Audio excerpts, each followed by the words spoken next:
I took him golf recently. I thought, I'd never play this game. Old man's game, never do it. But my kids play, so I want to play with them. So I go out, and I do really well. I go out on this one day, and I out-power by my instructor. I'm feeling really proud. The next day, I'm not feeling so proud. I keep putting the ball in the water again. I'm so frustrated. Put down another one. Put down another one. I don't care. I don't care what my score is. Let's do it. And finally, I was getting frustrated. He's going things like, ain't it a bitch? This is golf. And I'm going, bull. I said, you're a terrible instructor. I said, because I should at least be consistent at whatever shitty level I can achieve. I said, I know I'm not Tiger Woods, but I should be able to be consistent, and you're just telling me that it's difficult. Telling me it's difficult is not helping. Tell me what to do. He said, well, actually, you're only a little bit off. I said, could have fooled me. He said, no, you're about a millimeter or two off. I said, you're joking. He said, no, watch this. He said, I didn't teach you this yet. He said, when you approach the ball like this, he said, if you change the angle that you're attacking this just 1 or 2 millimeters, in the very beginning, do you see how that changes the arc? This one, instead of being on the green, by 1 millimeter, now you're in the water. 1 millimeter over here, you're in the sand. And he said, and also you're hitting the ground by 1 millimeter sometimes. You're not stroking it, just 1 millimeter. I thought, what a great belief system that when all hell's breaking loose and nothing's working, that you're only 1 millimeter off. Because most people think it's impossible, so they give up. Isn't that true? And in real life, it's true. So 2 days later, I'm going to see one of my clients. I do a lot of coaching, and I have a man who's the top plastic surgeon in the world. He's going through some tough times in aspects of his life. But this is a guy that gets paid by Sultan of Brunei $1 million to fly over and do 3 people's faces. He is the #1 plastic surgeon in the world. He can make anyone who's ugly look spectacularly beautiful. He showed me pictures of a woman who's 84 years old. He made her look 40 and gorgeous, no exaggeration. But you know what? I'm waiting for him in his office, and he's still in surgery. So he's got a new book he's creating to teach other surgeons around the world. And I'm going through it, and it's got pictures of, the top 100 supposedly most beautiful women in the world's faces. And then men. I wasn't paying attention to that one. I just kept turning the pages, right? But I noticed something. He's got all these measurements. And he has mathematically calculated what it takes to make someone look gorgeous, man or woman. And it's a few millimeters. Interesting. For example, on a woman, the distance between the top part of your lip and your nose, this little distance, the measurement of that, if you're beautiful, gorgeous, is the same size as your eye. If it's 1 millimeter more, you have an average face. If it's 2 millimeters more, you are butt ugly. Okay. The difference between butt ugly and gorgeous is 2 millimeters. He's got about a dozen of these little 1 or 2 millimeter changes he makes, and it's a different person. It is unbelievable.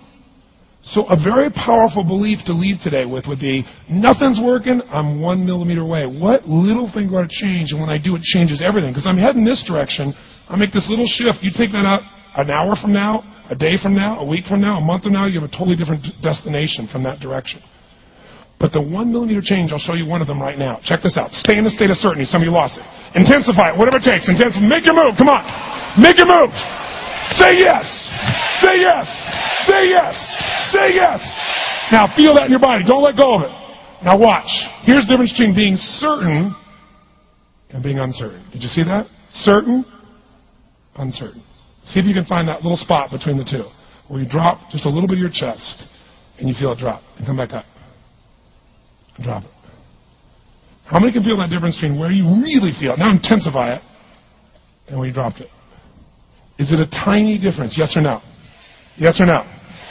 Now, could you condition yourself to feel great in this state? Yes or no? So what I want you to do is give yourself that opportunity. So the way we're going to do is very simple. We're going to go in a peak state. And then we're going to train ourselves. Because guess what? If you're in this state of certainty, and all hell's breaking loose in your life, people can't figure out, you go, move, I'll handle it. People go, he's so lucky, he's so confident. No. Here's what I've created for my life, and anyone I know succeeded. I'm a 17-year-old kid from Azusa, California, with no real education other than self-education, with no background, with parents that did their best, all of them, with no money, but I did one thing. I love people, and I had an enormous demand I made upon myself, and I sculpted my mind and my emotions to get me to do whatever it would take to achieve and to contribute. But to do that, I did it by using my body and changing my focus. I did it by putting myself in a peak physiology and using what I call incantations. Can you train yourself to believe something? Yes or no? Absolutely. How many of you ever made the fatal mistake of going to Disneyland or Disney World, and while you're there made the fatal mistake of going to a ride called It's a Small World After All? What happens for about a week after you're out of that damn place? You're still singing this thing in your head in 24 languages, right? Well, let me tell you something. How many of you have things when you want to go achieve them and this part of your voice goes, oh, it's not going to happen, or forget it? How many got a voice that sometimes interrupts that good pattern? Say, I. And what you want to do is train a new one. So starting when I was 17, I started doing incantations, not affirmations. Affirmation, you go, I'm happy, I'm happy, I'm happy, I'm happy, I'm happy. What's the problem? You haven't changed your what? Your what? Physiology. If you don't change your physiology, you won't get anything. So in incantations, not only you speak it, but you embody what you're saying with all the intensity you can. And you do it with enough repetitions that it sticks in your head. Like It's a Small World, now the conversation in your head is always the same and it gives you what you want. So you use your body and your voice.